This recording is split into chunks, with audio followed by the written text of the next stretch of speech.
Well, what about Moses and his burning bush? Surely that must have been embellished, right? I mean, how could a bush just start burning but then just never consume its own substrate?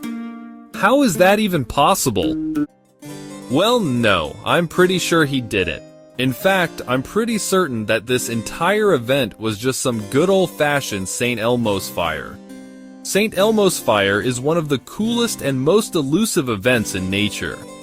It happens when there's a charge difference between the objects on the ground and the air around them, and when the air itself has some sort of frost or dust in it, and when the air particulates themselves can accept that charge directly into them. So this is a charge that actually wants to get out into those ionized air molecules. It actually wants the air that's all around it to absorb its electrons. It's not just a charge up in the clouds wanting to arc its way out in a single discharge. No, it's a difference between the ground and the actual air column, and it wants to get out, into it. And so this charge will tend to seek the highest objects. It'll essentially accumulate atop the objects which are the most like antennas. So it'll accumulate in things like trees, and mountaintops, and in the masts of ships at sea out on the water. And then this is when it really gets interesting. Whenever that charge begins to get heavily concentrated up there, it just erupts out into the air like a hissing blue electric fire. It's just this jet of effusive sapphire plasma like a whispering indigo ghost flame. And what's more is that it never actually heats up its substrate or ever burns down its structure.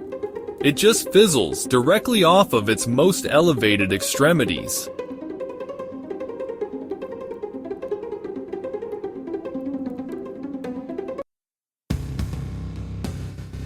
Oh, and I almost forgot, this phenomenon is usually caused by either a weather anomaly or by a disturbance in the underlying seismology. So there's that seismic activity again. And they said that Moses had actually witnessed this mystery plasma, issuing forth from a thorn bush, amidst the slopes of a local mountain, in an area known for its volcanic activity, at essentially the exact same time as all of this other stuff was going on. So, there you go. Perfect recipe for St. Elmo's fire.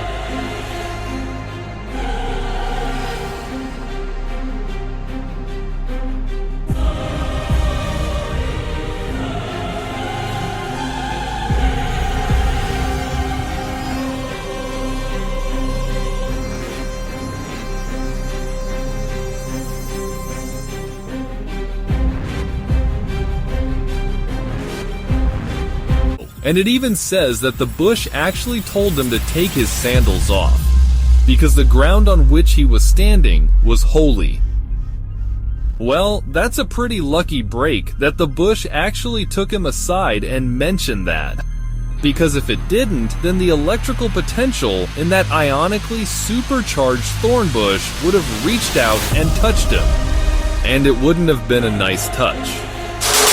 And then the Exodus might have ended before it started.